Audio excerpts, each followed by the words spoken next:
خان صاحب جو ہیں حشاش بشاش تھے. جم کی تھی پہلی دفعہ اسی روز، بلکہ اسی وقت جم سے فارغ ہو کے آئے تھے اور بڑی سے راسر تفصیلی گفتگو ہوئی.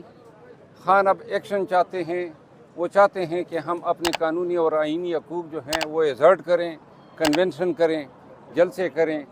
اور کے پی کے حوالے سے اس نے مجھے کہا ہے کہ آپ نے اس میں کردار ادا کرنا ہے اور خان کی حکم کی میں تعمیل بجا لاؤں گا.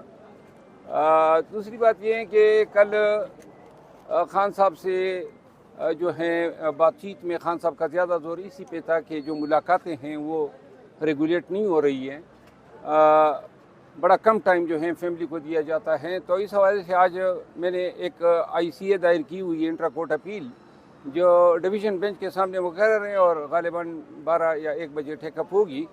تو میرا خیال ہے کہ آج ہائی کورٹ نے سپرنٹینڈنٹ جیل کو کہا ہے کہ آپ اپنی ریکمنڈیشن عدالت کے سامنے پیش کریں. کل جیل حکام سے بھی میری بات چیت ہوئی اور خان کے کھانے، خان کی سیکیورٹی، بالخصوص ان کی صحت کے حوالے سے جو سپرنٹینڈنٹ جیل نے جو ہے تفصیل بتائی، میں خود ذاتی طور پر کافی اس سے مطمئن ہوں.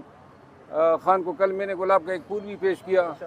وہ پھول وغیرہ تو جانے نہیں دیتے ہیں. اچانک میں نے یہاں پہ لگا لیا تھا، مجھے کسی نے گلدستہ دیا تھا، اس میں سے ایک پھول میں نے لگایا اور میں جب وہاں پہ گیا خان کا انتظار کر رہا تھا تو پھول میں نے اچانک دیکھ لیا. وہ ساری چیزیں جو ہیں تلاشی لے کے نکال لیتے ہیں، لیکن وہ پھول ان کو بھی نظر نہیں آیا تھا. تو وہ خان کو میں نے جو ہے دیا اور خان جو ہیں وہ اس نے کہا یہ کیسے آ گیا؟ تو میں نے کہا پتہ نہیں، آپ کی قسمت میں تھا. محبوب جو ہوتا ہے وہ لے جاتا ہے. تو یہ بات ہوئی، باقی ساری چیزیں میں نے ویلاگ پہ شیئر کی ہے.